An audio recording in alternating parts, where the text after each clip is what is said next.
तो ये कहानी है एक ऐसे रैंकर की जो कि रैंकर्स का ही रखवाला है। सुनने में बड़ा अजीब लग रहा होगा, लेकिन यही हमारे मेन प्रोटैगनिस्ट का काम है। नॉर्मली हम मानवा में देखते हैं कि रैंकर्स लोगों को बचाते हैं, लेकिन यहाँ पर एक ऐसा रैंकर है जो कि रैंकर्स को ही बचाता है। तो बिना किसी बकवास के let's get into the video. तो अपने पुराने दिनों की तरह रैंकर को बचाने का काम डेरेक कर रहा था, जिसमें हम उसकी पार्टनर सिल्वी को भी देखते हैं। मगर डेरेक सिल्वी के स्पेसिफिकली टीम में नहीं है, बल्कि उसको सिर्फ सिल्वी ने बुलाया है क्योंकि उसके टीममेट्स पोर्टल में फंस गए हैं। जब वो रूल्स को हमेशा की तरह समझाती है तो डेरेक उसकी बात को बीच में काट कर एनर्जी ड्रिंक पी रहा था और बोला कि मुझे सब कुछ पता है मेरी जान, मुझे समझाने की कोई भी जरूरत नहीं है। तुम हमेशा की तरह मुझे दो ही रूल समझाती हो, जो कि एक है डिनर से पहले वापस आना है और उसके टीममेट्स को बचा कर लाना है। ये मेरा फर्स्ट टाइम तो बिल्कुल भी नहीं है कि तुम इस तरह बच्चों की तरह मुझे रूल समझा रही हो। तो डेरेक के कॉन्फिडेंस को देखकर सिल्वी इंप्रेस तो नहीं होती, लेकिन उसके मुंह से गाली जरूर निकलती है और देखते ही देखते वो पोर्टल को खोल लेती है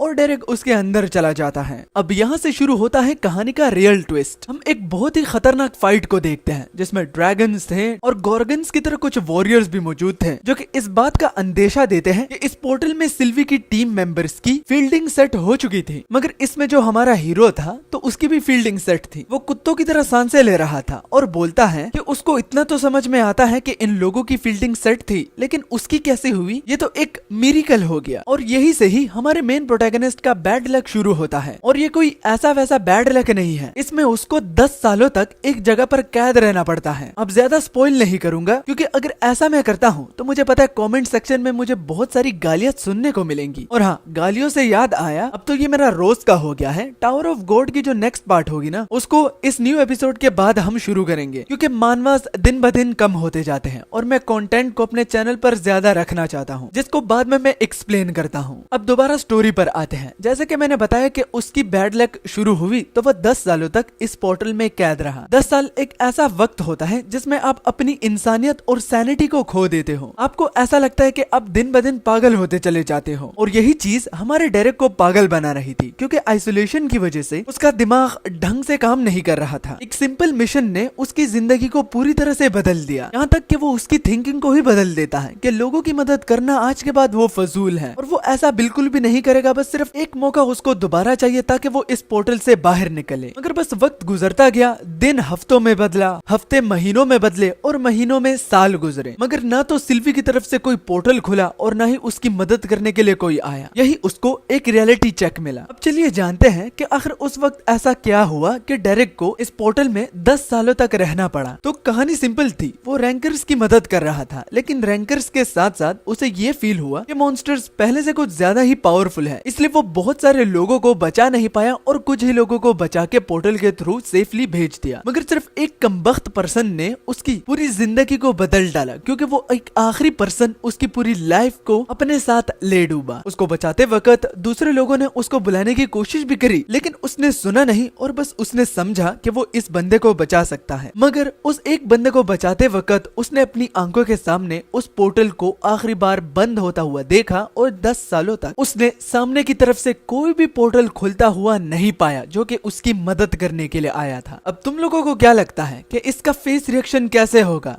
ये है इसका फेस रिएक्शन, जिसमें इसकी पूरी तरह से फटी हुई है, क्योंकि अब इसको ये समझ में आ गया है कि पोर्टल तो बंद हो गया, तो अब जाने का रास्ता कहां से ये ढूंढे। और इसी चीज को लेकर वो पूरे 10 सालों तक खुद को कोसता रहा कि आखिर उसने ऐसा क्यों करा। वो जाके दोबारा आके उनकी मदद भी कर सकता था, तो आखिर उस वक्त उसने इस तरह हीरोपंती क्यों दिखाई। इसी बात का डेरेक को बहुत ही ज्यादा रिग्रेट है। वो खुद में ही कंक्लूजन ढूंढने लगा कि क्या उसकी यहाँ पर ट्रैप रहने की वजह यह है कि किसी ने उसको धोखा दिया, या फिर वो स्ट्रॉन्ग इनफ नहीं था कि वो सबको अकेले संभाल पाए। मगर जैसे तैसे करके वो अपनी सैनिटी को संभालता है और नेगेटिव सोचने से खुद को रोकता है, क्योंकि जितना वो ज्यादा नेगेटिव सोचेगा तो उतना ही वो खुद को कमजोर करेगा। तो वो बस इस बात को साइड करते हुए ये कहता है कि चलो सिल्वी और दूसरे लोग उसे अब तक ढूंढने में लगे होंगे। मगर क्या ये सच में सिर्फ इसी की ही सोच है, या फिर वो इस तरह कर भी रहे होंगे, क्योंकि अब तक पूरे 10 साल गुजर चुके हैं। मगर इन पूरे 10 सालों में वो वेला नहीं बैठा हुआ था। उसने अपनी बॉडी को हर एक एंगल से स्ट्रॉन्ग करने में पूरी जी जान लगा दी, क्योंकि और कुछ तो उसके पास करने को था ही नहीं। वो बस प्रैक्टिस करता गया, जो कि पूरे 10 सालों में उसने सिर्फ एक काम ही किया है, जिससे आज वो अपने जहन और गुमान में है और वो ठीक है, मतलब कि पागल नहीं हुआ। मगर डेरिक हकता कहाँ होगा? अब 10 सालों तक उसने सिर्फ प्रैक्टिस ही की, तो उसने हगा कहाँ? लेकिन सोचो, उसने 10 सालों तक कुछ खाया भी नहीं, तो चलो मान लेते कि उसके अंदर कुछ था ही नहीं निकलने को। वेल व्हाटएवर, हगने की बात छोड़ देते हैं, स्टोरी पर आते हैं। तो अब एक दिन कुछ यूं होता है कि उसको एक सिस्टम से नोटिफिकेशन आता है कि कोई चीज सिस्टम के अंदर इन्वेड करने की कोशिश कर रहा है, तो सिक्योरिटी के तौर पर उससे उसका सिस्टम लिया जा रहा है। अब एक चीज जो कि उसको खुद पर काबू रखने में मदद कर रही थी, वो ही उससे लिया जा रहा है, तो इससे वो बहुत ही ज्यादा चिढ़ जाता है और उसे गुस्सा आता है। यहाँ तक कि कुछ महीनों गुजरने के बाद पता चला कि बंदा अपने ही गोश्त को खाकर खुद सरवाइव करने की कोशिश कर रहा है। उसके पास कुछ हाईली पोशंस तो है जिससे वो अपनी स्टिचेस लगाकर दोबारा खुद को हील तो करता है, लेकिन वो अपनी बॉडी पर और अपने चेहरे पर कुछ क्रैक्स भी देखता है, जो कि वॉइड की तरफ से है। वॉइड ये स्पेशल एरिया है जिसकी ना शुरुआत का पता है और ये जो कहां पर खत्म होता है ना उसका पता है। तो अब आखिरकार तक हार कर डेरिक मान लेता है कि वो हार मानता है, अब और उससे नहीं होगा। और इसी में ही कुछ हफ्ते गुजरते गए और आखिर में उसके सामने एक लाइफ चेंजिंग मोमेंट आया, जो कि था वॉइड की तरफ से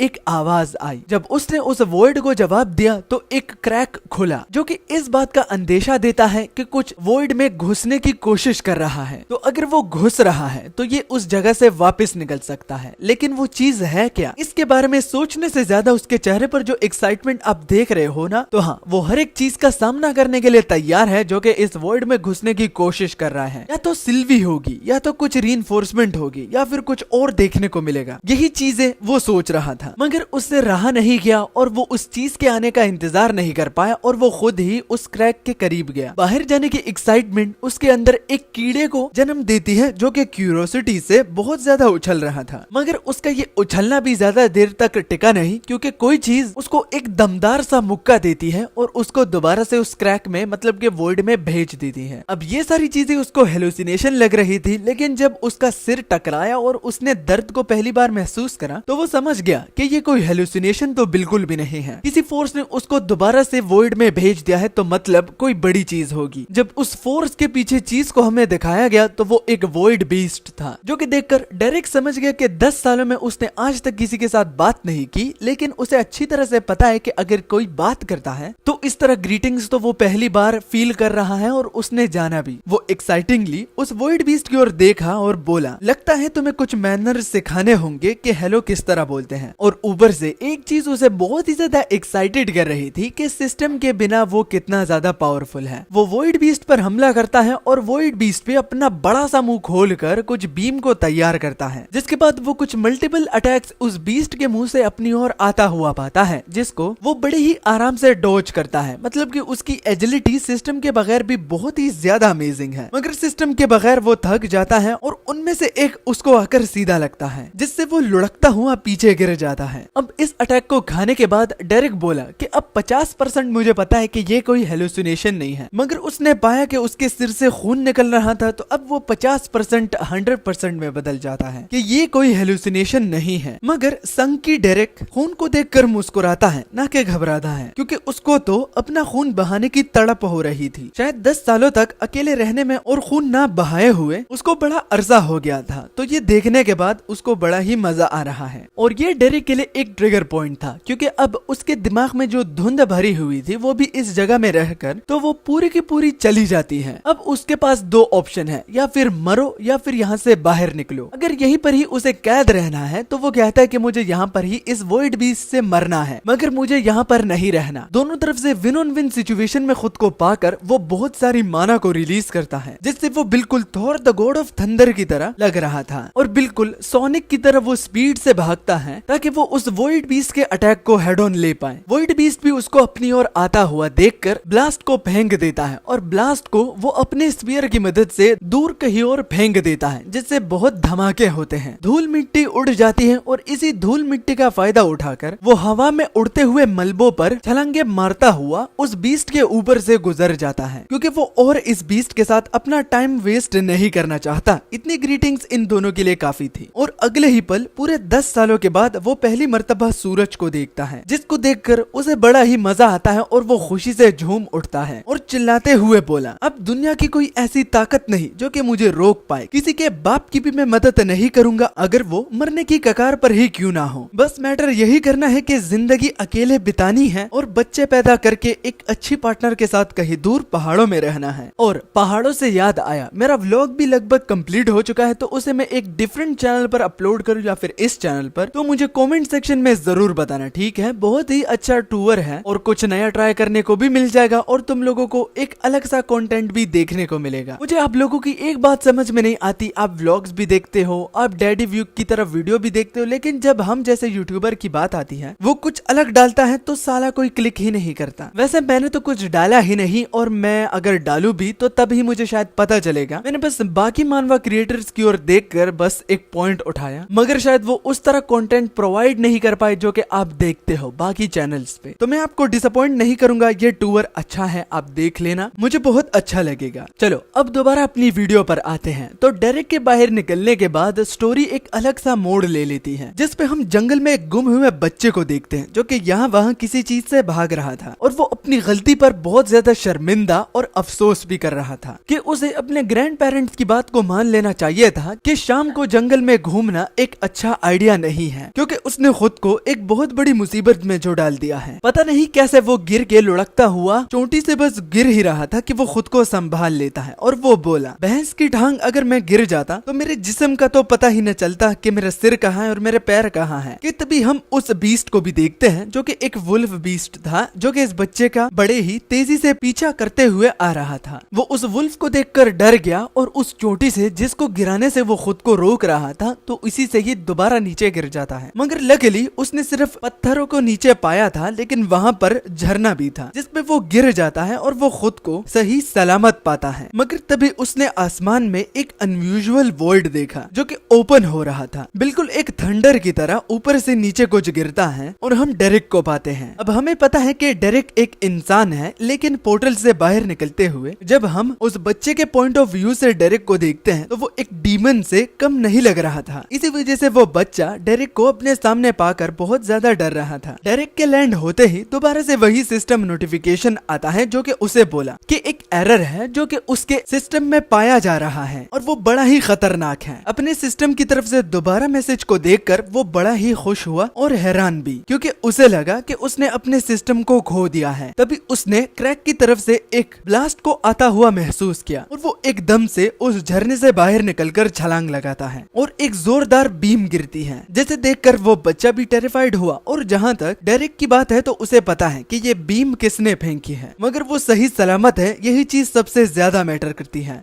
फिर जब हमने डेरेक को देखा तो वो पानी से निकल चुका था और बिल्कुल गीले कपड़े की तरह खुद को सुखा रहा था, मगर हमने पाया कि उस पानी में वो भेड़िया भी आ चुका था और बाहर आते हुए खुद को सुखा रहा था। भेड़िया की नजर सीधा डेरेक पर पड़ती है जो कि बिल्कुल एक जिंदा लाश की तरह दूर पड़ा हुआ है, और जिस नजरों से वो वुल्फ डेरेक को देख रहा था तो साफ साफ पता चलता है कि इसके कुछ अच्छे विचार तो बिल्कुल भी नहीं है। मगर डेरेक को क्या, वो तो आउट कोल्ड है, मतलब कि अनकॉन्शियस है। मगर अगली ओर अगर डेरेक की बात की जाए तो अब उसे लगता है कि ये वो एक हेलुसिनेशन देख रहा था, क्योंकि अनकॉन्शियस होने के बाद भी उसे वॉइड के कुछ ड्रीम्स आ रही थी जो कि उसे बहुत ज्यादा डराती है, क्योंकि अब वॉइड उसे एक ऐसे झलक दिखा रहा है जिसकी उसको तड़प है। ये चीज अब उसे बहुत ज्यादा पागल करने वाली है। मगर ये तो हमें ही पता है कि ये कोई हेलुसिनेशन नहीं है, और तब तक हमने उस वुल्फ को पाया कि वो उसके पैर को बाइट कर रहा था, वो भी सॉफ्टली। डेरेक अपने कॉन्शियसनेस में तो आ रहा था, मगर वो ऐसा एक्ट कर रहा था जैसे कि वो नींद से उड़ रहा हो। मगर उसने उस भेड़िए को नहीं देखा और वो बोला कि मुझे 5 मिनट और चाहिए, मुझे थोड़ा और सोना है। मगर काटने के वक्त दर्द के बजाय वो कुछ गुदगुदी महसूस करता है, जिससे डेरेक बड़े ही जोर से हंसा और वो बोला, रुको, ये बहुत ही ज्यादा टिकलिश है। और आखिरी वाली बाइट से डेरेक अपनी नींद से उठकर उसे एक हाथ से उठा लेता है, वो भी ये ना जाने हुए कि कोई चीज उसे काट रही थी, और वो उसको थप्पड़ देना शुरू कर देता है जबकि उसकी आंखें बंद थी। इस सब नजारे को वो बच्चा भी पीछे से देख रहा था और वो बोला ये तो वाकई में एक डीमन है। जब उसने पाया कि एक वुल्फ को उसने अपने हाथों में पकड़ा हुआ है तो वो उसको पपी बुलाने लगता है, मगर क्यूरियोसिटी उसे इस बात की थी कि ये यहाँ पर क्या कर रहा है। वो उसको एक छोटे पपी की तरह ट्रीट करने लगता है और आसपास जंगल को देखकर उसकी खुशी हम उसके चेहरे पर साफ साफ देख पा रहे हैं कि वो कितना ज्यादा खुश है दोबारा इस दुनिया में खुद को पाकर। चाहे जंगल में कंकाल ही क्यों ना पड़े हो, लेकिन उसे देखकर टेरिक बोलता है कि ये तो एक कला है। ये जानने के बाद कि वो कोई हेलुसिनेशन नहीं थी तो वो उस वुल्फ को अपने साथ बिठाकर अपने सिस्टम में स्टैट्स को देखता है, मगर उसको हैरानियत हुई कि उसका सिस्टम तो वापस आ चुका है लेकिन उसके स्टैट्स गायब हैं। टेस्ट आउट करने के लिए कि उसने अपने स्टैट्स को खोया है लेकिन उसकी स्किल्स तो जरूर उसके पास होगी। जब वो सामने की ओर एनर्जी स्लैश लगाया तो कुछ भी नहीं हुआ, जो कि देखकर डेरिक के साथ साथ वो वुल्फ भी बहुत ही ज्यादा डिसअपॉइंट हुआ। मजीद वो कुछ और एनर्जी स्लैशेस लगाता है लेकिन बिल्कुल घंटा फर्क उसे दिख नहीं रहा था। अब ये मैटर उसके सिर में दर्द क्रिएट कर रही थी। वो अपने सिर में दर्द नहीं चाहता क्योंकि वो 10 सालों तक बस ओवर थिंकिंग करके बहुत ज्यादा थक चुका है। झट से उसके दिमाग में एक आइडिया आता है कि शायद से पुराना वाला नए वाले के साथ मिक्सअप हो गया है। इस वजह से वो जो अनयूजुअल सिस्टम नोटिफिकेशन था जो कि नेगेटिव दिख रहा था और किसी इन्वेजन के बारे में बात कर रहा था, तो शायद दो सिस्टम आपस में कंबाइन हो गए हो। मगर एक पल दोबारा इस जगह को देखने के बाद वो सवाल करता है कि ये जगह आखिर कौन सी है, वो दुनिया के किस कोने में आ चुका है। कि तभी वो बच्चा किसी चीज पर पैर रखता है और एक साउंड क्रिएट होता है जिसकी वजह से डेरिक पपी को कस के पकड़ लेता है और पूछा कि वहाँ पर कौन है। तब तो कुछ रिस्पॉन्स आता तो हमने उस बच्चे को पाया कि वो घुटनों के बल माफी मांगता हुआ बोला कि वो बस यहाँ से गुजर रहा था, उसे माफ कर दो। अगर वो डीमन उसको मार भी देता है तो उसका गोश्त स्वादिष्ट नहीं है। तो डीमन का सुनकर डेरिक बोला कि बच्चे तुम्हें किस एंगल से मैं एक डीमन दिख रहा हूँ। मगर जिस नजरों से वो उस बच्चे की ओर देखता है तो वो अपनी पैंट गीली कर देता है और वो वुल्फ उस बच्चे की ओर देखकर दोबारा उस पर हमला करने लगता है। मगर डेरिक उसे डांट कर बोलता है कि कोई उससे बात कर रहा है तो उस पपी को चाहिए कि वो मैनर्स से जहाँ पर वो बैठा हुआ है तो वहीं पर ही चुपचाप खड़ा रहे। इस नजारे को देखकर वो बच्चा बोला ये तो वाकई में एक संकी है। डेरिक खुद को इंट्रोड्यूस करवाते हुए उस वुल्फ का नाम जैक बताता है और सामने बच्चा अपना इंट्रोडक्शन देता हुआ बताता है कि उसका नाम टॉमी है और वो भी उसकी तरह एक रैंकर है। मगर जब उसने टॉमी का लेवल पूछा तो टॉमी एक सीक्रेट को रिवील करता है कि जब तक एक इंसान 13 साल का नहीं हो जाता तो तब तक उसकी अवेकनिंग नहीं होती, इसलिए वो अब भी 13 साल का है। ये चीज डेरिक के लिए बहुत ही ज्यादा कंफ्यूजिंग थी क्योंकि ये फर्स्ट टाइम था कि वो इस रूल के बारे में सुन रहा है। तो डेरिक एक और चीज के बारे में बताता है कि सिस्टम एक्टिवेट करने के लिए उसे एक मॉन्स्टर मारना होगा, तभी सिस्टम एक्टिवेट होगा। तो वो अपने सामने अपने पेट जैक की ओर देखता है और जैक भी डेरिक की ओर देखता है, वो भी टॉमी की बात को सुनकर। मगर वो बहुत ही ज्यादा घबराता है लेकिन तब तक डेरिक उसको मार भी देता है। टॉमी पूछा कि वो आखिर अपने पेट को ऐसे कैसे मार सकता है, तो डेरिक बताता है कि ये कोई पेट वेट नहीं, बस ये इसके साथ खेलते हुए उसको बड़ा मजा आ रहा था। वुल्फ को मारने के बाद जब उसका लेवल वो देखता है और सामने टॉमी को देखता है कि अब तक ये अवेकन नहीं हुआ, तो वो टॉमी को कहता है कि तुम छोटे बच्चे हो और बच्चों में थोड़ी सी अक्ल और समझ होती है लेकिन तुम तो बड़ी ही नालायक हो। डेरिक टॉमी को बताता है कि अगर थोड़ी देर के लिए भी डेरिक उसको खुद से दूर करता है तो यहाँ पर जंगल में मॉन्स्टर्स उसे फाड़ के रख देंगे। और अब वो मोमेंट आता है जब उसे ये पक्का पता चल जाता है कि उसके पास अब 2 सिस्टम है। उसकी पुरानी स्किल्स भी वापस आने लगती हैं और सरप्राइज की बात ये है कि न्यू स्किल्स के साथ वो कंबाइन होने लगती है, जो कि एक प्लस पॉइंट है और वो इससे बहुत ही ज्यादा खुश हो जाता है। तभी टॉमी के पेट में चूहे दौड़ने लगते हैं। जब डेरिक ये रियलाइज करता है कि इसको भूख लगी है तो वो अपने पेट जो कि वुल्फ जैक है उसको ही पकाने लगता है। खाने के साथ साथ डेरिक उसको पानी भी देता है और टॉमी बहुत ही देर से प्यासा हुआ उसको बड़े ही जल्दी निगल रहा था। तो डेरिक बोला इतनी तेजी से भी मत पिया करो, तुम बीमार हो जाओगे। अब यहाँ पर सुकून की सांस लेता हुआ वो बैठकर अब इस न्यू सिस्टम के बारे में जानना चाहता है कि इसके मदद से वो अपने पुराने सिस्टम को कैसे यूज कर सकता है। जब उसने मेडिटेशन स्किल को दोबारा यूज करना चाहा तो उसके सिर में एक जोर सा शॉकवेव क्रिएट होता है जिससे उसे बड़ा दर्द हुआ और साइड बैठा टॉमी जो कि उसे देखकर बोला क्या हुआ, क्या तुमने पानी जल्दी पिया इस वजह से तुम बीमार होने लगे हो। तो डेरिक रिस्पॉन्स में बोलता है कि मूर्ख लड़के कुछ भी नहीं हुआ, बस कुछ शॉकवेव्स मेरे बॉडी में विदाउट इन्विटेशन आ गई। मगर अब उसे इस वर्ल्ड के बारे में और इस 2 सिस्टम्स के बारे में एक गुड न्यूज देखने को मिलती है। जैसा कि आप लोगों को पता है कि डेरिक के पास अपना ओल्ड सिस्टम भी है और अपना न्यू सिस्टम भी अब उसके पास है। तो जब भी ओल्ड सिस्टम की स्किल और न्यू सिस्टम की स्किल आपस में मैच करती है तो वो आपस में मर्ज हो जाती है, जिसकी मदद से वो इवॉल्व होती है, वो भी एडवांस स्किल में। तो अब ये इस बात का अंदेशा देता है और डेरेक बहुत ही ज्यादा खुश होता है कि वो इन दो सिस्टम से और इवॉल्व स्किल से वो और भी ज्यादा पहले से ताकतवर बन सकता है। ये बोलता हुआ हम उसके चेहरे पर एक अनप्लेजेंट स्माइल को भी देखते हैं, जो कि वाकई में एक डीमन की तरह दिख रही थी। अगले सीन में डेरेक टॉमी को ट्रिमर हवाले करता है ताकि वो उसका हुलिया थोड़ा सा ठीक कर ले, मगर टॉमी इनकार करता है कि उसे ट्रिमर चलाना नहीं आता। तो डेरेक उससे कहता है ज्यादा सोचना नहीं, बस थोड़ा सा ही, तुमने अपने हाथ को आगे पीछे करना है, बाकी सब कुछ ट्रिमर कर लेगा। मगर ये करते हुए तुम्हें मुझे इस वर्ल्ड के बारे में बताना होगा और तुम कहाँ पर रहते हो उस जगह के बारे में भी तुम्हें बताना होगा, तभी मैं तुम्हें घर लेकर जाऊंगा। तो जब दोनों पार्टीज ही डील को एक्सेप्ट कर लेती हैं, तो टॉमी अब इस वर्ल्ड के बारे में डेरेक को बताना शुरू कर देता है। टॉमी स्टोरी को काफी सिंपल रखता है कि सिस्टम्स लोगों के लिए एक गॉड की तरह हैं। वो बिल्कुल भी कमी पेशी नहीं करते और सब लोग सिस्टम के लिए बराबर हैं। मगर ये बात एलीट क्लास फैमिली को हजम नहीं हो रही थी और वो अलग अलग तरीकों से अपने सिस्टम को इवॉल्व करने की कोशिश करते हैं, वो भी आम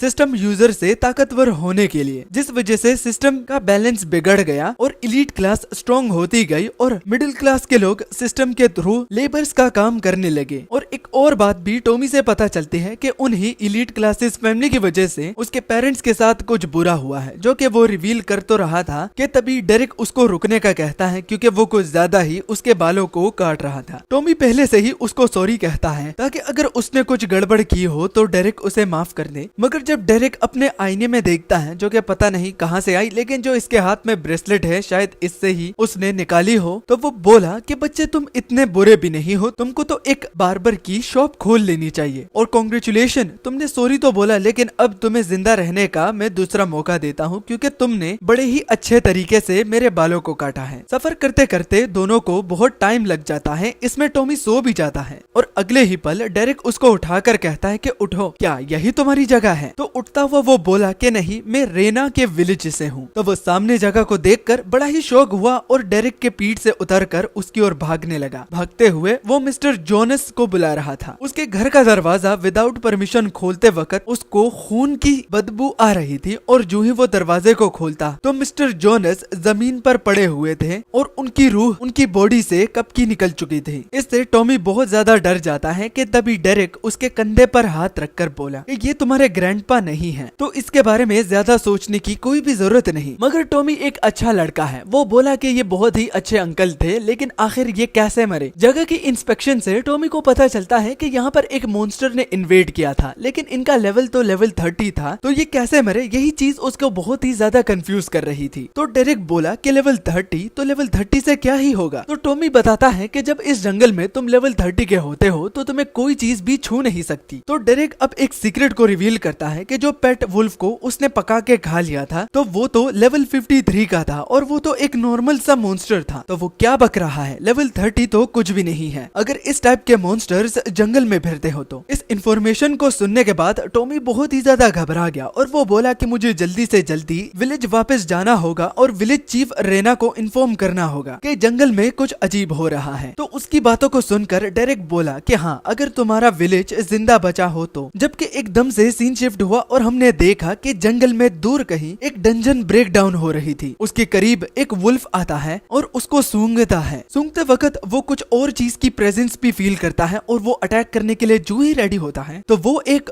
गोस्ट घूल था जो कि उसको एक ही वार से मार डालता है। और अब पता चलता है कि जंगल में डंजन ब्रेक हुआ है, इस वजह से डंजन के थ्रू बहुत सारे मॉन्स्टर्स यहाँ वहाँ आ रहे हैं और डंजन की अनयूजुअल पावर से मॉन्स्टर्स इवॉल्व कर रहे हैं। मतलब कि जो टॉमी बता रहा था कि जंगल में कुछ अजीब हो रहा है, तो वो दरअसल डंजन ब्रेकडाउन था। जबकि अगले सीन में हम एक खूबसूरत से टाउन को देखते हैं। उस खूबसूरत से टाउन में हम एक खूबसूरत सी औरत और उसकी प्यारी बेटी को भी देखते हैं। छोटी बच्ची का नाम ब्रांडी था जो कि अभी अभी ही एक अवेकनर बनी है। तो वो सिस्टम की पावर को यूज करके अपनी माँ की हेल्प कर रही थी, वो भी घर के कामों में, जो कि देखकर उसकी माँ उस पर बहुत ज्यादा गर्व करती है कि ये उसकी बच्ची आगे जाकर एक अच्छी सी वाइफ बनेगी। मगर वाइफ से ज्यादा ब्रांडी को लेदर वर्क में इंटरेस्ट था और वो अपने लेदर वर्किंग को इवॉल्व करना चाहती है, मगर इसके लिए उसे एक बीस्ट की स्किन चाहिए होगी। तो उसकी माँ बोली कि अगर वो अपने फादर से नाइसली मांगे तो वो उसे जरूर लेदर दे देगा, जिससे ब्रांडी बहुत ही ज्यादा खुश हो जाती है और अपने स्किल्स को और भी ज्यादा बेटर करने के लिए एक्साइटेड भी। तभी हमें उसके एक डर के बारे में भी पता चलता है, जो कि है जानवरों की खाल उधेड़ना। ये लेदर वर्किंग में एक इम्पोर्टेंट रोल है, जिससे ब्रांडी को बहुत ही ज्यादा डर लगता है और बस उसका नाम सुनते ही उसके पैरों तले जमीन खिसक जाती है। अब ब्रांडी को इतना ज्यादा डर एक वजह से लग रहा होगा, इसलिए उस वजह को जानने के लिए हमारा टाइम 2 हफ्ते वक्त में पीछे चला जाता है, जहां हमने उसके फादर को पाया और ब्रांडी को भी। ये ब्रांडी की अवेकनिंग का दिन था और अवेकनिंग के लिए जैसे कि टॉमी ने हमें बताया कि एक मॉन्स्टर को मारना पड़ता है, तो उसके फादर एक क्यूट सा लेवल 10 मॉन्स्टर लेकर आए हैं ताकि ब्रांडी अपने सिस्टम को अवेकन कर पाए। अपने नाम की तरह फ्लफी फॉक्स बहुत ही फ्लफी और बहुत ही क्यूट था, मगर जैसा रोल ब्रांडी अपने लिए चुनी है तो उसमें फ्लफी फॉक्स एक टेरिफाइंग फॉक्स में बदल जाता है। और उस वक्त से लेकर आज तक ब्रांडी को जानवरों की खाल उधेड़ने के बाद उसके साथ नजरें मिलाने तक हिम्मत नहीं होती। वो कहती है कि उसे लेदरिंग तो सीखना है, लेकिन ये काम उससे नहीं होगा। तो उसकी मदर बताती है कि वक्त के साथ साथ वो इसके साथ सेट हो जाएगी, बस उसे रुकना नहीं है। मगर ब्रांडी बोली कि उसे मॉन्स्टर्स को उनकी स्किन में देखना ही पसंद है, ना कि उस टेरिफाइंग स्टेट में। ये तभी अचानक से पीछे किसी चीज की क्रैशिंग की आवाज आती है। पता चला कि ये ट्रेविस है, ब्रांडी का फादर। लेकिन उसकी मदर ट्रेविस को भागता हुआ देखकर बहुत ही ज्यादा कंफ्यूज हुई, क्योंकि वो अभी अभी तो शिकार के लिए बाहर निकला था। तो ट्रेविस चिल्लाते हुए ब्रांडी की मदर को कहती है कि ब्रांडी को ईस्टर्न गेट की ओर जल्दी से ले जाओ, बहुत ही बड़ा खतरा है। तो वक्त को ना जाया करते हुए ट्रेविस हाई लेवल मॉन्स्टर्स के बारे में उन दोनों को बता देता है। ट्रेविस को थोड़ी बहुत चोट भी लगी थी, जो कि दोनों देखकर बहुत ही ज्यादा टेंशन लेने लगे, मगर ट्रेविस उनको टेंशन लेने से मना करता है और ब्रांडी को इस वक्त में अपनी माँ को सुनने का ऑर्डर देती है, ताकि इस मुश्किल वक्त में ब्रांडी को कुछ ना हो। बाद में ट्रेविस मॉन्स्टर को रोकने का जिम्मा लेता है और मेलोरी, जो कि उसकी वाइफ का नेम है, तो उसको ब्रांडी के साथ भागने का ऑर्डर देती है, क्योंकि वो नहीं चाहता कि अगर वो मरे तो उसकी फैमिली भी उसके साथ मरे। उसका फायदा ही क्या कि अगर वो सिस्टम्स के साथ भी अपने फैमिली को बचा ना पाए और रेकलेसली अपने फैमिली को भी मौत के मुंह में अपने साथ फेंक दे। भागते वक्त ब्रांडी मेलोरी से पूछती है कि क्या ट्रेविस वापस आएगा, तो मेलोरी उसकी मदर ब्रांडी को कहती है कि हाँ, क्यों नहीं, ऑफ कोर्स। और वो चीफ लियोन को एक एग्जाम्पल की तरह इस्तेमाल करती हुई बोली कि उसके फादर ट्रेविस और चीफ लियोन बहुत ही ज्यादा स्ट्रॉन्ग है, तो उनको कुछ भी नहीं होगा। अब चीफ लियोन कौन है, लेकिन ये एक इम्पोर्टेंट कैरेक्टर है, तो इसके साथ भी हम जल्द ही मिलेंगे। जबकि अगली ओर हमने देखा कि एक बंदा जो कि विलेज के लोगों को इंस्ट्रक्शन देता हुआ बोला कि रेना का विलेज यहाँ से 1 दिन सिर्फ दूर है, तो 24 घंटों के लिए उनको रुकना नहीं। और कहते हुए उसमें कुछ अजीब सी अकड़ भी थी, जो कि ज्यादा देर तक टिकती नहीं, क्योंकि उसके पीछे ही एक वुल्फ आ जाता है, जिसको अब तक उसने नोटिस तो नहीं किया। लेकिन वो बंदा उन सब विलेजर से कहता है कि अगर वो उसको फॉलो करेंगे तो उनको कुछ भी नहीं होगा और पैनिक होने की तो बिल्कुल भी जरूरत नहीं है जब तक वो उनके साथ है, बस ट्रस्ट द प्रोसेस, वो उससे कहता है और सबको अपना पीछा करने का बोलता है। कि उनको सरप्राइज देता हुआ वो वुल्फ नीचे आ जाता है और वो बंदा उस वुल्फ को देखकर बोला कि धत्तेरी की, आज तो मेरे लगने वाले हैं। और अगले ही पल उसकी बॉडी को एक से ज्यादा वुल्फ घेर लेते हैं और उसको खाने लगते हैं। और बस वो विलेजर्स उस बंदे की चीखों को ही सुन पा रहे थे, बाकी तो उसमें कुछ बचा ही नहीं था। मेलोरी हेल्प तो करना चाहती है, लेकिन अगर वो हेल्प करेगी तो ब्रांडी मुसीबत में फंस सकती है और उसको बहुत ही ज्यादा डर भी लग रहा था। अगर ये सोल्जर भी इन मॉन्स्टर्स के सामने टिक नहीं पाया तो वो क्या ही टिक पाएगी। उसे चोर्स करने के अलावा और कुछ आता ही नहीं और पूरे ग्रुप में कोई मर्द भी नहीं जो कि इससे लड़ने के लिए सामने आ जाए, क्योंकि उनको पता है कि ये वुल्फ दानव उनको कच्चा चबा जाएंगे अगर वो अटैक करने के सोचे भी। बस सिर्फ बकरियों की तरह वो लोग खड़े थे, वो भी अपने मौत को बुलावा देते हुए। वुल्फ अगले ही पल उन पर हमला करने लगते हैं और ब्रांडी अपने मदर को खींचने की कोशिश करती है, लेकिन मेलोरी बोली कि ब्रांडी यहाँ से भागो, मैं इनको रोके रखती हूँ। और उस पूरे ग्रुप में कोई भी ऐसा मर्द नहीं था जो कि मेलोरी की मदद करने के लिए सामने आए। सब सेल्फिश थे और अपनी जान को लेकर बहुत ही ज्यादा चिंतित थे। ये तभी उनमें से एक वुल्फ मेलोरी पर सीधा हमला बोल देता है। उसके कांटेक्ट में आने से पहले मेलोरी ब्रांडी से कहती है कि भागो और पीछे तो बिल्कुल भी मत देखना। और उस वुल्फ को अपने ऊपर पाकर मेलोरी को बहुत ही ज्यादा डर लगने लगता है। जब वुल्फ ने मेलोरी को खाना चाहा तो मेलोरी डंडी का इस्तेमाल करते हुए उस वुल्फ के मुंह को बंद होने से रोकती है और उसको खाने से भी। और ब्रांडी मेलोरी की बात को सुनती हुई पीछे ना देखती हुई सामने बस भागने लगती है। और बेचारी बच्ची को पता नहीं कैसे कैसे वक्त से गुजरना पड़ता है। कुछ ही देर पहले उसने अपने फादर को खोया और अब अपनी मदर को, तो उसे ये मोमेंट किसी नर्क से कम नजर नहीं आ रहा था। अब तक मेलोरी भी ये रियलाइज कर चुकी थी कि ये इन वुल्फ को रोक नहीं पाएगी, बस उसको तो कुछ टाइम निकालना है ताकि तब तक ब्रांडी वहाँ से भाग निकले। और जब उसे पता चले कि ब्रांडी सुरक्षित जगह पहुँच चुकी है तो वो अकेले ही मर जाएगी। मेलोरी का इन लोगों को बचाने का प्लान नहीं था, बल्कि खुद को सेक्रीफाइस करके ब्रांडी के लिए कुछ वक्त निकालने का था। जबकि ब्रांडी पर जब सीन आया तो वो भागती हुई सामने हमारे प्रोटैगनिस्ट के साथ टकराती है, जिसने अपनी पीठ पर टॉमी को बिठाया हुआ था। और वो ब्रांडी से बोला, छोटी बच्ची, जब भागा करते हैं तो सामने देखते हैं, दिखने से तुम लोग मुसीबत में लग रहे हो, तो क्या तुम्हें मेरी हेल्प चाहिए क्या? तो टॉमी उसको करेक्ट करता हुआ बोला, डेरेक क्या तुम पागल हो? तुम्हें दिख नहीं रहा कि इन लोगों को वाकई में तुम लोगों की जरूरत है, तो तुम पूछ काय को रहे हो? तो डेरेक बोला, हेल्प ऑफर करने से पहले पूछना भी एक अच्छा मैनर होता है। ब्रांडी डेरेक की ओर बड़े ही इमोशनल तरीके से देखकर प्लीज बोलती है और बाकी सब कुछ समझाने की कोई भी जरूरत नहीं, क्योंकि डेरेक ऑलरेडी वो देख रहा है। ब्रांडी टॉमी की ओर देखकर उसको कस के गले लगाना शुरू कर देती है। पूरी सिचुएशन वो एक्सप्लेन करती है, मगर ये सिचुएशन इतनी डेविस्टिंग थी कि वो बस रोती ही चली जाती है। सरप्राइजिंगली अब तक मेलोरी जिंदा थी और ब्रांडी भीख मांगती है, वो भी डेरेक से कि वो उसकी मदर को मरने ना दे। तो Derek with in a second बोलता है ठीक है, और एक फिंगर पॉइंट से वो सामने की ओर अटैक करता है और वो वुल्फ वही का वही मर जाता है। सिर्फ मरता ही नहीं बल्कि वो बुरी तरह से फट भी जाता है, जो कि देखकर मेलोरी को यकीन नहीं आ रहा था कि चीफ लियोन और उसके हस्बैंड के अलावा भी एक पर्सन इतना ज्यादा स्ट्रॉन्ग उसको कभी देखने को भी मिल सकता है। अभी भी 3 और रहते हैं और वो इन वुल्फ्स को मारकर एक्सपीरियंस पॉइंट को छीनना नहीं चाहता, तो वो पहले से ही परमिशन मांगता है। तो मेलोरी घबराहट में बोलती है कि एक्सपीरियंस गया भाड़ में, बस इन लोगों को बचाओ और इन मॉन्स्टर्स को इनको मौत के घाट उतार दो। तो ये जानने के बाद कि परमिशन उसको दी गई है, अगर एक्सपीरियंस पॉइंट अब वो छीन भी लेता है तो उसको बुरा नहीं लगेगा। तो वो इस फाइट को लेकर काफी ज्यादा हाई एक्सपेक्टेशन रख रहा है और वो बोला इसमें तो बड़ा मजा आएगा। तीनों वुल्व्स अब फाइट करने के लिए तैयार थे और वो डेरेक पर हमला कर देते हैं। और डेरेक जिस मॉन्स्टर को वो मार चुका था उसका हाथ उठाते हुए उनसे फाइट करने के लिए रेडी हो जाता है। एक तो डेरेक को देख भी नहीं पाता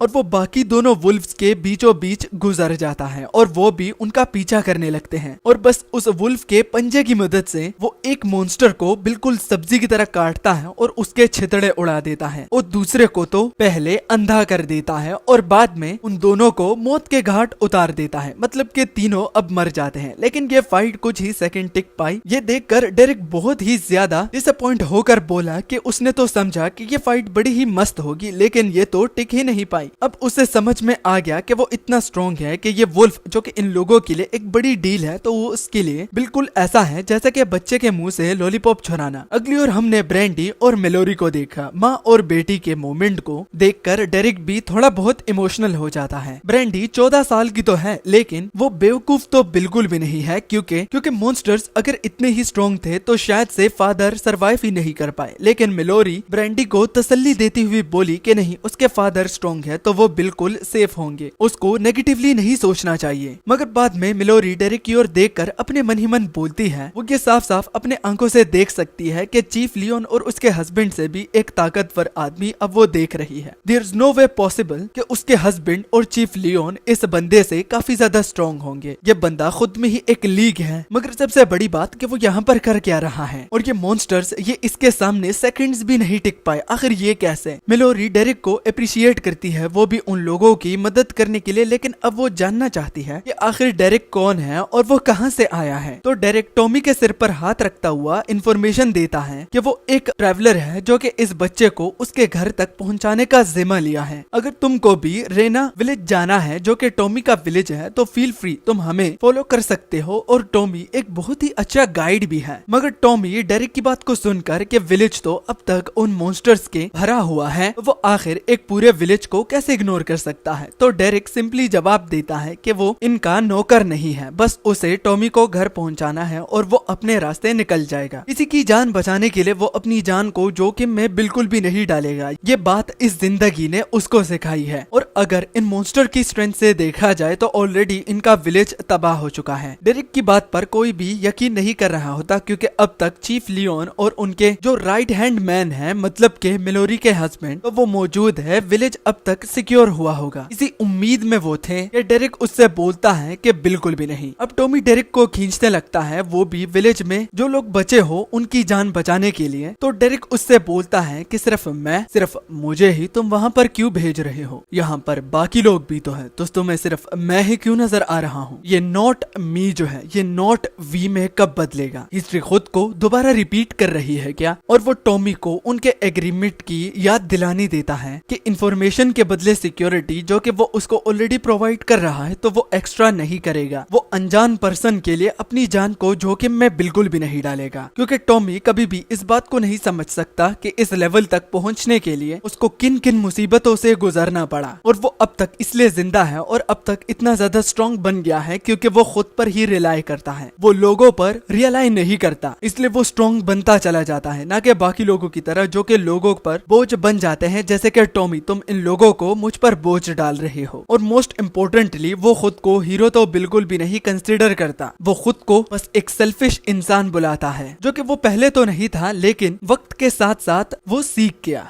क्योंकि जब भी वो खुद को मुसीबत में पाता है तो वो दूसरों की जान बचाने के लिए और जान बचाने में पाता है, ना कि खुद से वो खुद को मुसीबत में डालता है। मगर डेरिक बच्चों की तरह बोला कि वो स्ट्रॉन्ग है, उसे मदद करनी चाहिए, ये क्या बकवास वो कर रहा है। तो डेरिक बोला कि बिल्कुल बच्चों की तरह अब तुम बोल रहे हो जैसे कि तुम्हारी एज है। इससे टॉमी को बड़ा गुस्सा आया और वो उसको गालियां देता हुआ बोला कि वो स्ट्रॉन्ग है, अपनी ताकत को अगर वो इस चीज के लिए इस्तेमाल नहीं करेगा तो क्या उसको ठेला खोलना है क्या। तो डेरिक बोलता है ठेला तो नहीं, लेकिन वो एक कमीना है। बिल्कुल ठीक वो कह रहा है, और इसी वजह से वो आज तक जिंदा है और इतना ज्यादा स्ट्रॉन्ग बन चुका है। अगर वो अच्छा इंसान बनता तो वो कब का मारा जा चुका होता। और वो टॉमी का हाथ पकड़कर बोला कि अगर तुम्हें स्ट्रॉन्ग बनना है तो तुम्हें पहले कमीना बनना होगा, और जब तुम स्ट्रॉन्ग बन जाओ तो तब तुम हीरोपंती कर सकते हो। इससे पहले अगर किया तो आधी लाइफ तुम्हारी वेस्टफुल जाएगी और तुम मारे जाओगे। और ये इस वर्ल्ड में सरवाइव करने का वो उसे एक बेसिक रोल बताता है। डेरिक जानता है कि टॉमी के लिए ये हार्श रियलिटी को फेस करना बड़ा ही मुश्किल है, लेकिन वो झूठ तो बिल्कुल भी नहीं बोल रहा और ना ही बहाना मार रहा है। बाद में डेरिक टॉमी को अपने कंधे पर बिठाकर के चलो चले, तो टॉमी बोला कि कहाँ चले और वो उसे क्यों उठा रहा है। तो डेरिक उससे बोला, उल्लू के पट्टे अब तक मुझसे भीख मांग रहे थे और अब जबकि मैं तुम्हारी मदद करने के लिए तैयार हो गया हूँ तो क्या तुम सवाल करना बंद कर दोगे।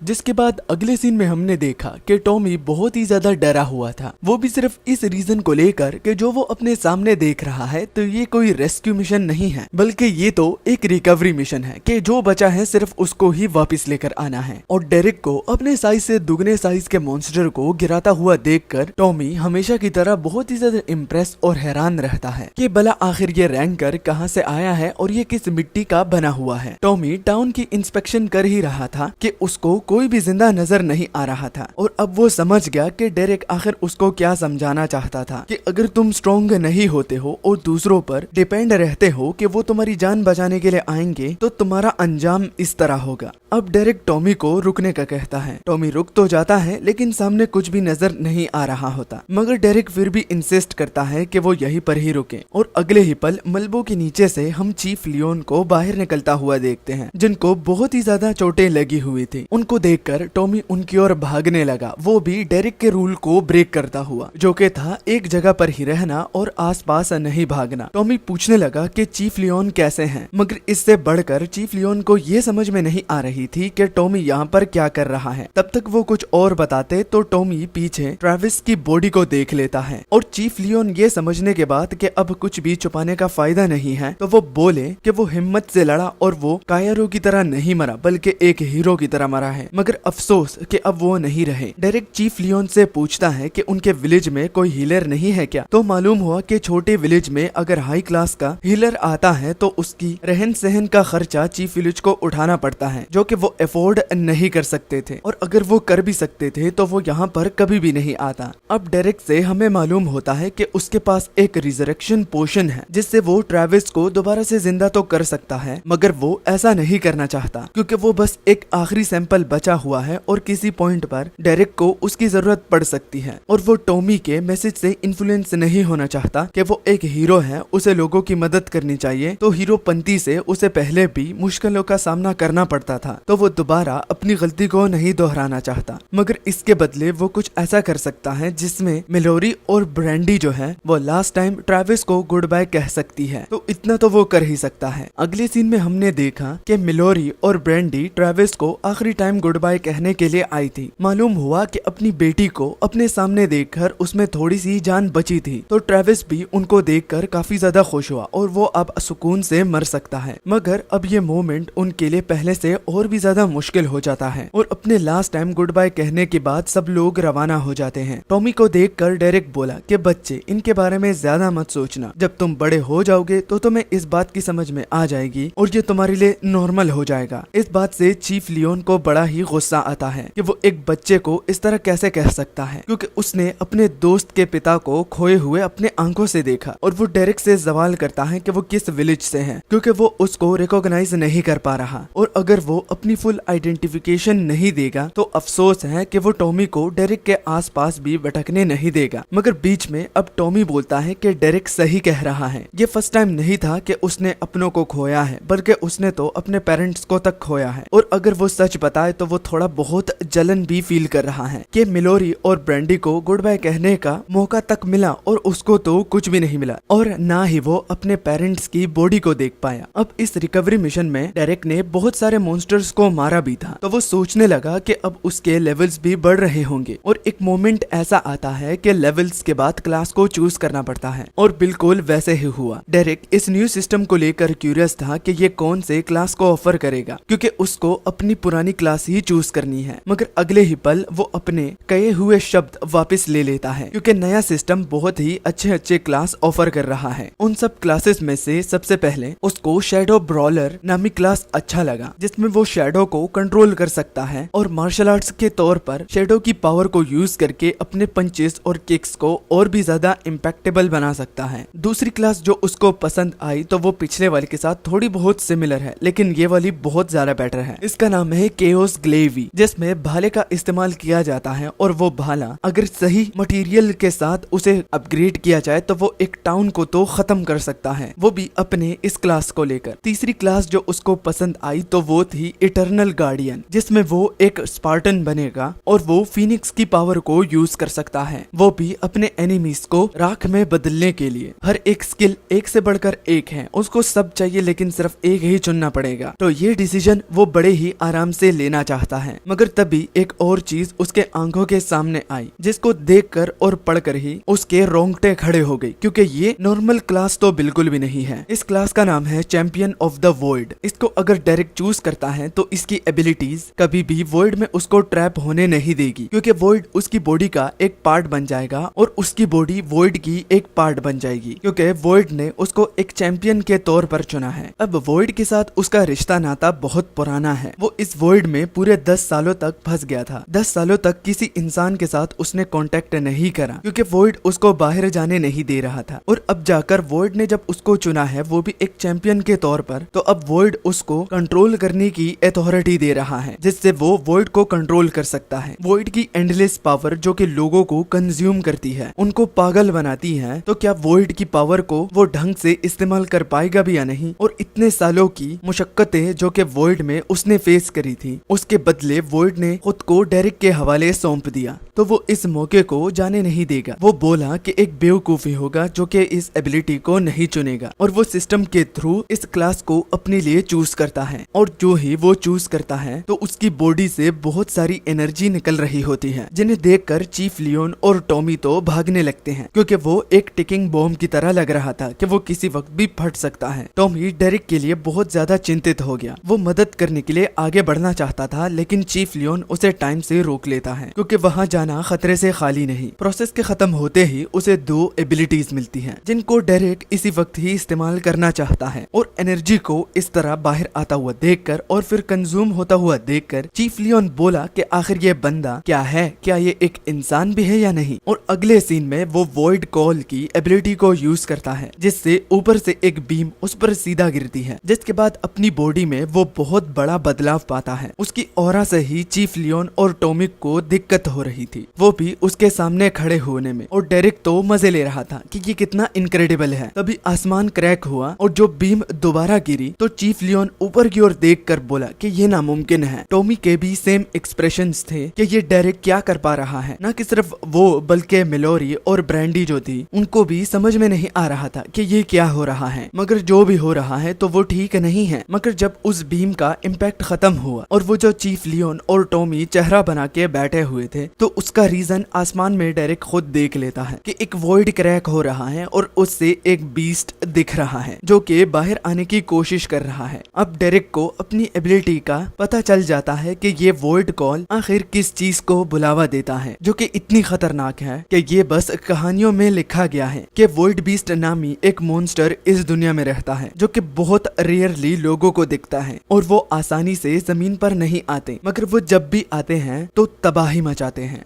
तो वॉइड बीस्ट को देखने के बाद डेरिक के एक्सप्रेशन से साफ साफ ये दिख रहा था कि वो इस चीज के लिए कितना ज्यादा एक्साइटेड है। वही चीज जिसने अब तक उसको 10 सालों तक कैद रखा हुआ था, तो वो उसको एक इतनी हाई क्लासिफाइड अथॉरिटी देता है कि वो खुद का एक वॉइड बीस्ट भी समन कर सकता है। ये देखकर पीछे के दो बहुत ही ज्यादा हैरान हुए। चीफ लियोन का ये पहली मर्तबा था कि वो एक ऐसे बंदे को देख रहा है जो कि वॉइड बीस्ट को समन कर रहा है, मगर चाहे वो समन उसी का ही क्यों ना हो, लेकिन क्या उसको पता नहीं कि वॉइड बीस्ट कितना ज्यादा खतरनाक होता है। चीफ लियोन उसके लिए बहुत ही ज्यादा चिंतित थे और वो अब टॉमी से पूछने लगे कि वो आखिर एक ऐसे बंदे से कहाँ मिला, वो वॉइड बीस्ट को देखकर हंस क्यों रहा है, वो भाग क्यों नहीं रहा। तो एक झलक देखकर टॉमी चीफ लियोन से बोला कि अगर गौर से देखा जाए तो वो हंस इसलिए रहा है क्योंकि शायद वो वॉइड बीस्ट को कंट्रोल कर सकता है। जब सीन दोबारा डेरिक भर जाता है तो वो अपने वॉइड बीस्ट की ओर देखकर बोला कि आज के बाद तुम्हारा नाम एशर होगा। तुम एशर की तरह दिखते तो हो लेकिन तुम साइज में छोटे हो, मगर फिर भी वो एशर से काम चलाने के लिए सहमत है। खुद का वॉइड बीस्ट आखिर कौन क्यों ही नहीं चाहेगा। अब डेरिक उसको वाकई में एक पेट की तरह बोलता है कि बैठो। जब उसने दूसरी मर्तबा एशर से बोला कि बैठो तो एशर उसी को ही मारकर पीछे फेंक देता है। इसका इम्पैक्ट तो बहुत ही ज्यादा था। ये देखकर टॉमी कुछ करना चाहता था लेकिन चाहकर भी वो कुछ नहीं कर सकता क्योंकि वो बहुत वीक है। इसलिए तो चीफ लियोन उसे पकड़ लेते हैं ताकि वो खुद को मौत के मुंह में ना डाले। एशर के हिट करने के बाद जब डेरिक उठता है तो वो बहुत ही ज्यादा गुस्से में था और वो एशर से बोलता है, एशर तुम्हें इस तरह नहीं करना चाहिए था क्योंकि अब मैं तुम्हें जान से मार डालूंगा क्योंकि तुम एक खतरा हो। इससे पहले उन दोनों के बीच में फाइट शुरू हो जाए तो डेरिक उन दोनों से कहता है कि यहाँ से भाग जाओ, वो भी जितना जल्दी हो सके उतना जल्दी, क्योंकि अगर एक बारी वो इसमें फंस जाते हैं तो वो रुकावट बनेंगे और तीनों ही मौत के घाट उतर जाएंगे। ये सुनते हुए वो दोनों उल्टे पैर भागने लगते हैं और उनके जाने के बाद डेरिक बोलता है कि मैं किसी को भी अपने रास्ते में नहीं देखना चाहता, वो कांटा बनेगा तो मुझे ही मुश्किल होगी। मतलब के साफ साफ इस डायलॉग से मतलब है चीफ लियोन और टॉमी उसके लिए एक बर्डन है अगर वो इस तरह पीछे से उसकी फाइट को देखते रहे, क्योंकि वो ऑल आउट अपनी पावर को इस्तेमाल नहीं कर पाएगा, वो भी एशर जैसे वॉइड बीस्ट के खिलाफ। अपने सिस्टम के थ्रू जब वो उसे आइडेंटिफाई करने की कोशिश करता है कि इसका लेवल कितना है तो सिस्टम वॉइड बीस्ट को डिटेक्ट नहीं कर पाता और एरर दिखाता है। इसी वजह से सिस्टम से उसको नफरत है कि वो हर एक चीज को बहुत ही ज्यादा कॉम्प्लिकेट बनाता है जब भी किसी नई चीज से उसका सामना हो। और एशर के कजन मतलब कि वो पुराने बीस्ट की बात कर रहा है, जब वो वहां से बाहर निकलना चाहता था और उसने सामना किया था तो उस पर खरोच भी वो नहीं ला पाया, तो वो देखना चाहता है कि एशर को वो कैसे संभालता है। मगर एशर भी अगर उसी तरह ही होता है तो यहाँ गलती की गुंजाइश नहीं करनी, एक गलती करोगे तो सीधा मौत के मुंह में हाथ डालोगे। और अब दोनों का आमना सामना शुरू हो जाता है। डेरिक जो कि फुल स्पीड से एशर पर हमला कर रहा था तो एशर डेरिक के लिए अपना बड़ा सा मुंह खोल लेता है और बाद में उसके अटैक को हेड ऑन अपने एक हाथ से रोक लेता है। ये देखकर डेरिक बहुत ही ज्यादा चौंक गया और सोचने लगा कि क्या ये पहले वाले से भी बहुत स्ट्रॉन्ग है क्या, क्योंकि इसने स्पेयर को अपने सिर्फ हाथ से पकड़ा हुआ है। डेरिक जब डिस्ट्रैक्ट हुआ तो इसी मौके का फायदा उठाते हुए एशर नीचे से उस पर हमला कर देता है, जिसके कारण वो डेरिक को हवा में उछाल देता है और इम्पैक्ट इतना हैवी था कि उसके मुंह से भी खून निकलना शुरू हो जाता है। और वो बोला कि आखिर ये कौन सी बला है। एशर की स्पीड इतनी ज्यादा थी कि इसको जानकर डेरिक भी खुद को क्वेश्चन करने लगता है कि क्या वो एशर को अकेले संभाल संभाल भी पाएगा या नहीं, ये वो सोच ही रहा था कि एशर उछलकर उसके पास आ जाता है। मतलब कि वो डेरिक को नीचे लैंड भी नहीं होता देखना चाहता और अगेन अटैक करके उसे हवा से नीचे जमीन पर फेंक देता है। और ये वाला अटैक भी बहुत ही ज्यादा हैवी था क्योंकि जमीन ही क्रैक होने लगती है। इस अटैक से लगभग डेरिक अनकॉन्शियस हो जाता है और साथ में जो ब्लड फ्लो था वो भी उसके मुंह से अब तेजी से निकल रहा था। अब एशर हवा से ही तेजी में उसके पास आने लगता है, मगर डेरिक को लगता है कि अगर वो इसी तरह ही मरने का नाटक करेगा तो शायद एशर उसे छोड़ दे। मगर एक और हैवी ब्लो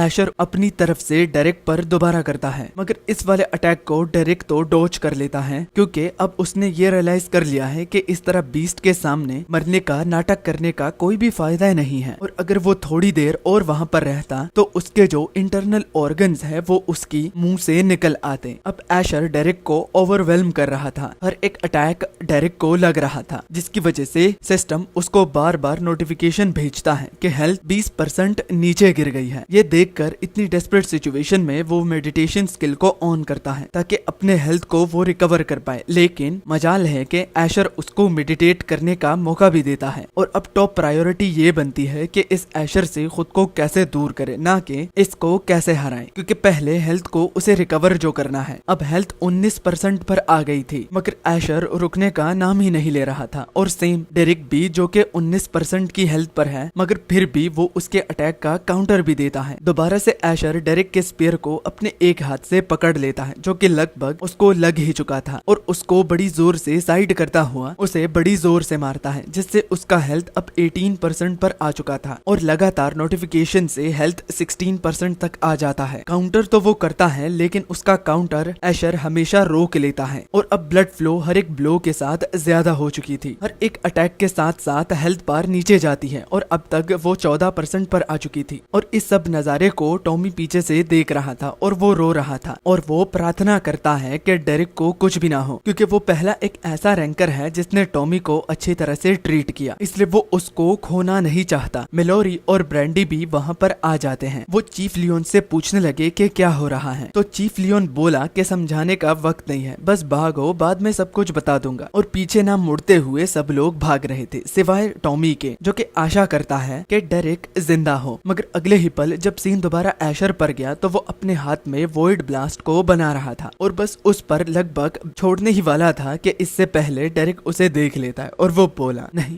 ये नहीं, क्योंकि अगर इस अटैक को वो हेड ऑन लेता है तो वो ऑलरेडी ही बहुत ही ज्यादा कम एचपी पर है। ये अटैक अब जानलेवा हो सकता है, मगर चाहकर भी उसे काउंटर करने का मौका नहीं मिला और हेड ऑन वो अटैक को लेता है। मगर मिली सेकेंड पहले वो मेडिटेशन और रिजनरेशन ओपन करता है, जो कि काम तो नहीं आएगी लेकिन फिर भी वो इम्पैक्ट को कम करने में और हेल्थ को रिगेन करने में मदद करेगी, जो कि बस डेरिक की थिंकिंग थी। ये काम करेगा या नहीं ये तो इस अटैक के बाद ही डेरिक को पता चलेगा कि वो जिंदा है या फिर एक मुर्दा बन चुका है। और देखते ही देखते हेल्थ बार जो थी वो 7% पर आ चुकी थी। डेरिक को अब रियलाइज हो चुका था कि उसे एक ऐसी चीज चाहिए जिससे वो फाइट बैक कर सके, कि तभी फाइनल ब्लो से उसे सिस्टम एक नया स्किल देता है और यही स्किल अब इस वक्त में डेरिक को चाहिए। और सिस्टम नोटिफिकेशन को देखकर उसको यहाँ से बाहर निकलने की उम्मीद दिखती है। इस न्यू स्किल के साथ साथ जो पिछली वाली पुरानी स्किल भी है वो भी मर्ज होने लगती है, जिससे डेरिक को पिछली बार की तरह एक झटका लगता है जो कि इतना तेज था कि अब तक वो मार खा रहा था और ऊपर से ये झटका तो वो लगभग बेहोश हो जाता है। जो ही स्किल यूज करने के लिए रेडी हो जाती है तो एशर जो कि अब तक उस पर हमला करते जा रहा था तो डेरिक उस पर टूट पड़ता है और वो भी इतनी तेज से कि एशर को कैचअप करने में अब दिक्कत हो रही थी। हर एक स्लैश अब डेरिक का एशर को काफी गहरा घाव देता है और अपने आखिरी वार से जब वो उसको बीच से काटने की कोशिश करता है तो हिस्ट्री दोबारा खुद को रिपीट करती है और वो उसके अटैक को दोबारा से रोक लेता है। मगर इस बारी डेरिक हिम्मत नहीं हारता और वो बोलता है कि थोड़ा सा बस और मैं इसको बीच से काट दूंगा। मगर उसने नोटिस किया कि एशर की एबिलिटी वॉइड है जो कि उसके अटैक को न्यूलीफाई कर रही है, मतलब कि बेकार बना रही है। तो ये देखकर अब एक और स्किल उसके पास रहती है जो कि अब तक उसने इस्तेमाल नहीं करी और चैंपियन ऑफ द वॉइड की क्लास से उसको जो मिली थी तो वही एबिलिटी वो उस पर इस्तेमाल करता है जिसका नाम है वॉइड चैनल। इससे वो वॉइड की पावर को इस्तेमाल कर सकता है और आग का जवाब आग से ही देता है, मतलब कि वॉइड पावर का जवाब वॉइड पावर से ही वो देता है, मगर साथ में अपनी हिम्मत और अपनी पिछली पावर को भी यूज करके, जिसके बाद वो थोड़ा सा और दम लगाता है और गुस्से में चिल्लाता हुआ आखिरकार वो एशर को काट देता है। ये फाइट उसके लिए पहली बार बहुत ही ज्यादा मुश्किल थी। पिछली बार उसने वुल्फ्स के साथ फाइट की थी जिसमें मजा नहीं आता, मगर ये वाला जो अटैक है और ये वाली जो फाइट है इसमें उसको बड़ा ही मजा आया। डेरेक आसमान की ओर देखकर कहता है कि फाइनली मुझे फाइट लड़ने में बहुत ज्यादा मजा आया, वो भी बहुत सालों के बाद। और इसके साथ कुछ और स्किल्स भी अनलॉक होने लगती हैं क्योंकि वो लेवल अप जो कर रहा था। अब और कितनी स्किल्स को वो अनलॉक करेगा तो ये तो स्टोरी में आगे हमें पता चल जाएगा, मगर अब तक जितनी भी ये स्टोरी है ये बहुत ही ज्यादा अच्छी है। जिसके बाद सीन शिफ्ट हुआ और हमने देखा एक अनजान से दरवाजे पर कोई दस्तक दे रहा था। दरवाजे के उस पार आवाज आती है कि तुम अंदर आ सकते हो। दरवाजे पर जो दस्तक दे रहा था तो वो बटलर था जो कि अपने पैट्रियार्क से मिलने के लिए आया था। ये पैट्रियार्क जो होती है वो एक वुमेन थी और बटलर उसके पास एक न्यूज को लेकर आता है जो कि वो कॉन्फिडेंटली कह सकता है कि मैम पैट्रियार्क जो है वो इसको सुनने में बड़ी ही दिलचस्प होगी और ये जानकर उन्हें बड़ी हैरानी होगी और मजा भी आएगा। बटलर उसको एक बुक हवाले करता है जिसका नाम है द क्राउन और उस बुक में एबनॉर्मल पोर्टल्स जो होते हैं तो उनकी डिटेक्शन के सब डिटेल्स पड़ी हुई हैं। उस किताब को देखकर पैट्रियार्क बोलती है कि एक वॉइड बीस्ट, तो उनका बटलर कहता है कि हाँ विदाउट अ डाउट एक वॉइड बीस्ट। और पैट्रियार्क बोली कि वाकई में तुम जो ये चीज मेरे पास लेकर आए हो तो ये बड़ी ही इंटरेस्टिंग है। और इस खबर के सुनते ही पैट्रियार्क बोली कि जल्दी से जल्दी एक हंटर को वहां पर भेज दो और पता लगाओ कि वो वॉइड बीस्ट अब कहां पर है। हम पैट्रियार्क को तो हाफ देख चुके हैं लेकिन इसका चेहरा अब तक हमने नहीं देखा, जो कि हमें बाद में तो दिख जाएगा, मगर इसका कैरेक्टर डिजाइन कैसे होगा मैं उसको जानने के लिए बड़ा ही बेताब हूँ। जिसके बाद हम देखते हैं कि उस विलेज के जितने भी मेंबर्स थे ना तो वो जंगल के एक सेफ जगह पर खड़े थे। कुछ देर के बाद उनमें से जो एक औरत होती है वो पीछे मुड़कर नोटिस करती है कि ये तो और कोई नहीं बल्कि चीफ लियोन है। और चीफ लियोन के साथ साथ वहाँ पर मेलोरी, ब्रैंडी और टॉमी जो कि बहुत ज्यादा थक चुका है वो भी मौजूद है। अब इन मासूम लोगों को ऐसा लग रहा था कि अगर चीफ लियोन यहाँ पर आए हैं तो इसका मतलब वो उनको लेने के लिए आए हैं, मतलब कि उनकी जो विलेज है वो सही सुरक्षित और सलामत है। और एक औरत तो ये कहती है क्या विलेज में सब लोग ठीक तो है ना, और वो कहाँ पर है। एक साथ काफी सारे सवाल चीफ को सुनने को मिलते हैं और यही रोल होता है एक विलेज चीफ होने का। वो बात को कैसे शुरू करे उसको ये समझ में नहीं आ रहा था कि तभी वो एक्सेप्ट कर लेता है कि छिपाने का क्या ही फायदा क्योंकि जगह ही पूरी तरह से नष्ट हो चुकी है। तो वो मायूसी से नीचे देखकर बोला कि सब कुछ तहस नहस हो गया और कोई भी नहीं बचा, एक घर तक भी सही सलामत नहीं बचा और हम वापिस नहीं जा सकते, जाने को कुछ बचा ही नहीं है। सब लोग इस बैड न्यूज को सुनकर बड़े ही शॉक हुए, लेकिन अब उनको रियलिटी को फेस करने का और इसको काउंटर करने का और कोई ऑप्शन दिख नहीं रहा था। उनके चेहरे पर हम उदासी, मायूसी और डर सब कुछ देख पा रहे थे और चीफ भी ये देख पा रहा था और वो उन सब से झुककर माफी मांगता है कि as a chief of your village मैं तुम लोगों को और तुम्हारे चाहने वालों को और तुम लोगों की रहने की जगह को प्रोटेक्ट नहीं कर पाया। इसके लिए मुझे कहीं दिल से आप लोगों से माफी मांगनी है। यहाँ तक के वो इतना ज्यादा मायूस होता है कि वो ये एक्सेप्ट करता है कि उन लोगों के साथ उसे भी मर जाना चाहिए था क्योंकि उनकी मौत का जो ये बर्डन है तो वो हमेशा हमेशा के लिए इसे याद रखेगा। तभी उसको थोड़ा सा दिलासा देता हुआ हमारा डेरेक वापस आ जाता है जो कि बोला खुद पर इतना ज्यादा कठिन होने की जरूरत भी नहीं है, तुमसे जितना हो पा सकता था तुमने वो किया। टॉमी उसे देखकर बहुत ज्यादा खुश हुआ और डेरेक से बोलता है कि तुम तो जिंदा हो। मैं ये देखकर बड़ा ही खुश हूँ क्योंकि टॉमी ने चीफ लियोन की बातों को सुनकर ये कब का एक्सेप्ट कर चुका था कि अब शायद वो वापस नहीं आएगा क्योंकि वो मॉन्स्टर को चीफ लियोन काफी ही बड़ा चढ़ाकर बोल रहे थे कि एक वॉइड बीस्ट के सामने खड़ा हो पाना ऐसा है जैसे कि बैंस के आगे बीन बजाना कि आ बैल मुझे मार। मगर टॉमी जो कि डेरेक को हक कर रहा था तो डेरेक टॉमी की ओर देखकर बोला ऑफ कोर्स मैं जिंदा हूँ मेरी जान। अब ये मत कहना कि चीफ की बातों को सुनकर तुम्हें ऐसा लगने लगा कि मैं मर गया हूँ। होपफुली तुम मुझे इतना कमजोर नहीं समझते होगे, राइट। तो टॉमी कुछ ना छुपाते हुए बोला कि लगभग वो उनकी बातों में आ ही चुका था, लेकिन अब बस ये मैटर नहीं करता कि उसको लगा कि ये मर गया है या नहीं, लेकिन वो यहाँ पर उसको अपने सामने देख रहा है तो इससे बढ़कर और क्या ही चीज हो सकती है। अब डेरेक इसके बाद मेलोरी के पास जाता है कि मेलोरी तुम्हारा नाम ही था ना और ये तुम्हारी बेटी ब्रैंडी है, तुम लोगों के लिए मेरे पास एक गुड न्यूज है। मेलोरी और ब्रैंडी डेरेक की बातों को सुनना शुरू कर देते हैं। तो सबसे पहले तो डेरेक सॉरी कहता है जिनको भी उन्होंने खोया है और ट्रेविस को भी उन्होंने जो खोया था, मगर उनके लिए गुड न्यूज ये थी कि जो उसके साथ ब्रेसलेट है तो इसमें वो बहुत सारी चीजों को स्टोर कर सकता है। तो यहाँ आने से पहले उसने ट्रेविस की बॉडी को स्टोर कर लिया था ताकि वो ट्रेविस को एक अच्छा सा फ्यूनरल दे पाए। बस इतना ही वो कर सकता था, मगर अभी नहीं, जब तक वो लोग सेफ जगह पर पहुंच नहीं जाते। फ्यूनरल का सुनकर मेलोरी और ब्रैंडी चौंक हो गए कि आखिर वो बंदा उनकी मदद क्यों कर रहा है जो कि अब तक उनके लिए जान दांव पर लगाने के लिए भी तैयार नहीं था। तो इतना बड़ा काम वो उसके लिए कैसे कर सकते हैं। थैंक यू के अलावा और कुछ था नहीं उनके पास कि वो उन्हें दे सके। बस वो डेरिक से थैंक यू ही बोलते हैं कि वो बहुत ही दयालु है, और डेरिक भी इस काम के बदले कुछ नहीं चाहता था और उसने भी सिर्फ नोड करके बोला कि थैंक यू सो मच मुझे दयालु बुलाने के लिए, वैसे मैं हूँ भी नहीं। अब रात का सीन होता है और हम देखते हैं कि सब लोगों ने कैंप फायर लगाया हुआ था। चीफ लियोन सब लोगों से यही कहते हैं कि आग के करीब रहना, यहाँ वहाँ मत जाना, क्योंकि अब कोई भी जगह सेफ नहीं बची। मगर इसके अलावा अपने डेड कॉमरेड्स की उदासी उसको बहुत ज्यादा इफेक्ट कर रही थी कि अगली ओर टॉमी डेरिक से पूछता है कि उस वॉइड बीस्ट का क्या हुआ। तो डेरिक उससे बोलता है, हाँ वो